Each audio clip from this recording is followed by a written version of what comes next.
السلام علیکم 5 کلاس، کیسے ہیں آپ سب؟ امید ہے آپ سب خیریت سے ہوں گے۔ آج ہمارا درس نمبر 3 ہے۔ درس نمبر 3 میں ہم اپنا سبق نمبر 2 شروع کریں گے۔ جی بچوں، ہمارا درس نمبر 2 ہے رسالت۔ رسالت کیا ہے پہلے پڑھ لیتے ہیں۔ رسالت کا معنی اور مفہوم۔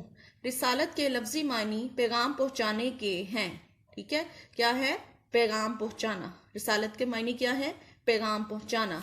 اسلام کی اصطلاح میں اس سے مراد اللہ تعالیٰ کا پیغام اس کے بندوں کو پہنچانا ہے۔ یہ پیغام پہنچانے والے نبی اور رسول کہلاتے ہیں۔ ٹھیک ہے، اللہ تعالیٰ کے پیغام کو اس کے دوسرے بندوں تک پہنچانے والے کیا کہلاتے ہیں؟ نبی اور رسول۔ اللہ تعالیٰ نے انسانوں کی طرف بہت سے نبی اور رسول بھیجے۔ ان سب کا پیغام ایک ہی تھا۔ مسلمان تمام نبیوں اور رسولوں پر ایمان رکھتے ہیں۔ ٹھیک ہے، ہم مسلمان ہونے کی حیثیت سے تمام نبیوں اور رسولوں پر ایمان رکھتے ہیں۔ ٹھیک ہے، کیونکہ انہوں نے اللہ تعالیٰ کا پیغام ہم تک پہنچایا۔ نبیوں اور رسولوں کو اس لیے بھیجا گیا کہ لوگ اللہ تعالیٰ کے حکم پر ان کی اطاعت کریں۔ ٹھیک ہے، قرآن مجید میں ارشاد ہے وَمَا أَرْسَلْنَا مِن رَسُولٍ إِلَّا لِيُطَاعَ بِإِذْنِ اللَّهِ۔ سورہ نساء کی یہ آیت ہے۔ ٹھیک ہے، اور ہم نے جو رسول بھی بھیجا ہے اس لیے بھیجا ہے کہ اللہ کے حکم سے اس کی اطاعت کی جائے۔ تو قرآن پاک میں بھی اللہ تعالیٰ نے اس بات کی تصدیق کی ہے کہ میں نے رسولوں کو بھیجا ہے تاکہ جو ہے وہ اپنے حکم کی اطاعت کروا سکوں۔ ٹھیک ہے، یعنی اللہ کے حکم کی اطاعت کی جا سکے، اللہ کا حکم مانا جا سکے۔ ہر نبی پر ایمان لانے والوں پر فرض تھا کہ وہ اپنے نبی کی اطاعت کریں۔ یعنی اس دنیا میں جتنے بھی نبی آئے، ہر نبی اپنی اپنی قوم کی طرف آیا اور ان کی قوم پر یہ فرض تھا کہ وہ اس نبی کی اطاعت کریں اور اللہ کے راستے پر چلیں۔ سب سے آخر میں اللہ تعالیٰ نے حضرت محمد صلی اللہ علیہ وآلہ وسلم کو بھیجا، اس لیے آپ خاتم النبیین ہیں۔ آپ صلی اللہ علیہ وآلہ وسلم پر دین اسلام کی تعلیمات کو مکمل کر دیا گیا ہے۔ سابقہ انبیاء کی تعلیمات۔ سابقہ انبیاء کون سے ہیں؟ یعنی جو آپ صلی اللہ علیہ وسلم سے پہلے آئے وہ سابقہ تھے۔ سابقہ انبیاء کی تعلیمات آپ صلی اللہ علیہ وآلہ وسلم کی شریعت میں شامل ہیں۔ اس لیے اب نجات اور کامیابی کے لیے حضرت محمد صلی اللہ علیہ وآلہ وسلم کی اطاعت کرنا ضروری ہے۔ اطاعت رسول صلی اللہ علیہ وآلہ وسلم کی اہمیت۔ اطاعت کے معنی حکم ماننے کے ہیں اور اطاعت رسول سے مراد حضرت محمد صلی اللہ علیہ وآلہ وسلم کے احکام اور اسوہ حسنہ کی پیروی ہے۔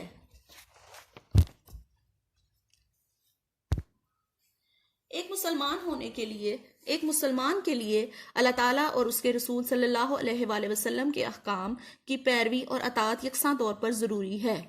قرآن مجید میں رسول کی اطاعت کو اللہ تعالیٰ کی اطاعت قرار دیا گیا ہے۔ ارشاد ہے من یطیع الرسول فقد اطاع اللہ۔ سورہ نساء کی یہ آیت ہے، جس نے رسول صلی اللہ علیہ وآلہ وسلم کی اطاعت کی اس نے اللہ کی اطاعت کی۔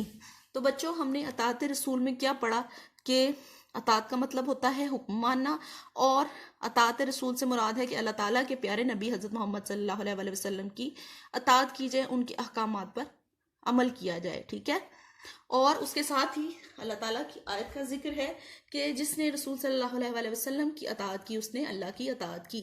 یہ سورہ نساء یعنی قرآن پاک کی صورت میں بیان کر دیا گیا ہے۔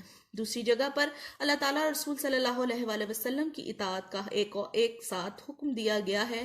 ارشاد ہے قل آطیعوا اللہ والرسول۔ سورہ آل عمران کی یہ آیت ہے۔ ٹھیک ہے، آیت نمبر 32۔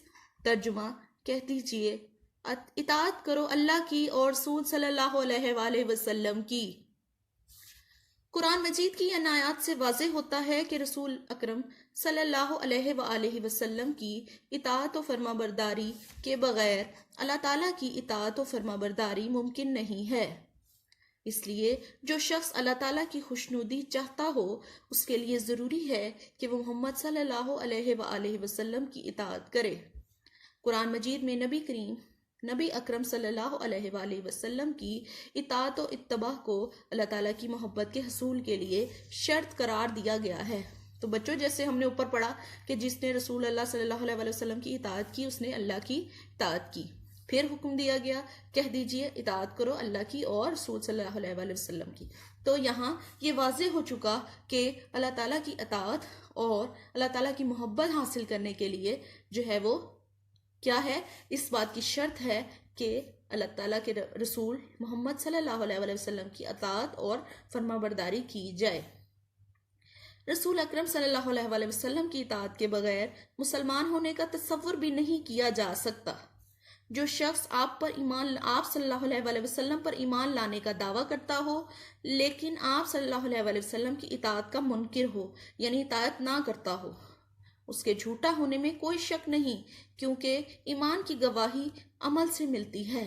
یعنی اگر وہ زبان سے کہتا ہے کہ وہ آپ صلی اللہ علیہ وسلم پر ایمان رکھتا ہے لیکن آپ صلی اللہ علیہ وسلم کے احکامات کو نہیں مانتا, ٹھیک ہے, یا ان پر ایمان نہیں ان پر جو ہے وہ عمل نہیں کرتا, تو پھر یہ دعویٰ بیکار ہے. صرف دعویٰ کرنے سے ایمان مکمل نہیں ہوتا. اللہ تعالیٰ کا ارشاد ہے قل ان کنتم تحبون اللہ فاتبعونی یحببکم اللہ, سورہ آل عمران آیت نمبر 31. ترجمہ, کہہ دیجئے کہ اگر تم اللہ سے محبت کرتے ہو تو میری پیروی کرو, اللہ تم سے محبت کرے گا. تو جو شخص اللہ تعالیٰ کی محبت کا متلاشی ہو یعنی تلاش کر رہا ہو, جسے اللہ تعالیٰ کی محبت چاہیے ہو, اسے زندگی کے ہر شعبے میں نبی اکرم صلی اللہ علیہ وآلہ وسلم کی اطاعت کرنی چاہیے. تو کیا پتہ چلا ہمیں اس سے کہ رسالت کیا ہے, یعنی اللہ تعالیٰ نے اس دنیا میں بہت سارے نبی اور رسول بھیجے اور ان کے ذمے اپنی جو ہے وہ اپنے احکامات پھیلانے کا کام لگایا اور ان پر فرض قرار دیا گیا کہ وہ نبی کی اطاعت کریں. آخر میں حضرت محمد صلی اللہ علیہ وسلم کو خاتم النبیین بنا کر بھیجا گیا. آپ صلی اللہ علیہ وسلم پر قرآن مجید کو نازل فرمایا گیا اور ہم پر یہ لازم قرار دیا گیا کہ ہم اللہ تعالیٰ کی اطاعت کے ساتھ ساتھ نبی کریم صلی اللہ علیہ وسلم کی اطاعت کریں. اور جب ہم اللہ تعالیٰ کی اطاعت اور محبت کے طلبگار ہونا چاہتے ہوں تو ہم حضور صلی اللہ علیہ وسلم کی تعلیمات پر عمل کریں, آپ صلی اللہ علیہ وسلم کی سنت پر عمل کریں, آپ صلی اللہ علیہ وسلم کی عملی زندگی پر عمل کر کے اپنی زندگی کو گزارنے کی کوشش کریں. ٹھیک ہے بچوں, آج کا آپ کا درس ہے یہ. ٹھیک ہے, اس کے ساتھ آپ نے اس کے مشکل الفاظ کو پڑھنا ہے. ٹھیک ہے, مشکل الفاظ آپ کو دیے گئے ہیں, ان کی آپ نے پریکٹس کرنی ہے. جیسے آپ کو طریقہ کار بتایا جاتا ہے, آپ 3 دفعہ لکھتے ہو. ٹھیک ہے, آپ نے 2 ٹائمز جو ہے وہ مشکل الفاظ لکھنے ہیں اور اس کے ساتھ آپ نے اس کے مختصر سوالات یاد کرنے ہیں. اس کے مختصر سوالات کون سے ہیں؟ مختصر سوالات, نبی اور رسول کون ہوتے ہیں؟ اطاعت رسول صلی اللہ علیہ وسلم سے کیا مراد ہے؟ خاتم النبیین کون ہے؟ اللہ تعالیٰ کی محبت حاصل کرنے کا طریقہ کیا ہے؟ ٹھیک ہے, یہ چاروں مختصر سوالات. اور جائزہ میں سے سوال نمبر 1, رسالت کے معنی اور مفہوم بیان کریں. ٹھیک ہے, 4 مختصر سوالات اور 1 تفصیلی سوال. یہ آج کے درس کے ساتھ آپ نے یاد کرنا ہے. ٹھیک ہے, اور آپ نے لکھ لیا ہوگا, اس کو آپ نے یاد کرنا ہے. اور اس کے ساتھ ساتھ ناظرہ میں آپ نے شب قدر کی دعا یاد کرنی ہے. جی بچوں, صفحہ نمبر 99 پر آپ کی دعائیں ہیں, پیارے نبی صلی اللہ علیہ وسلم کی پیاری دعائیں. اس میں سے آپ نے شب قدر کی دعا یاد کرنی ہے. ٹھیک ہے, یہ آپ کو دعا دی گئی ہے اور ساتھ ترجمہ. ٹھیک ہے, اور اس کے ساتھ ساتھ آپ نے 5واں کلمہ یاد کرنا ہے. ٹھیک ہے, پہلے 4 کلمے آپ کر چکے ہو پچھلے اسباق میں, اور اب آپ نے 5واں کلمہ یاد کرنا ہے اور ساتھ شب قدر کی دعا یاد کرنی ہے. ٹھیک ہے, اس کے ساتھ ہی آج کا درس ختم ہوا. اپنا خیال رکھیے گا. اللہ حافظ.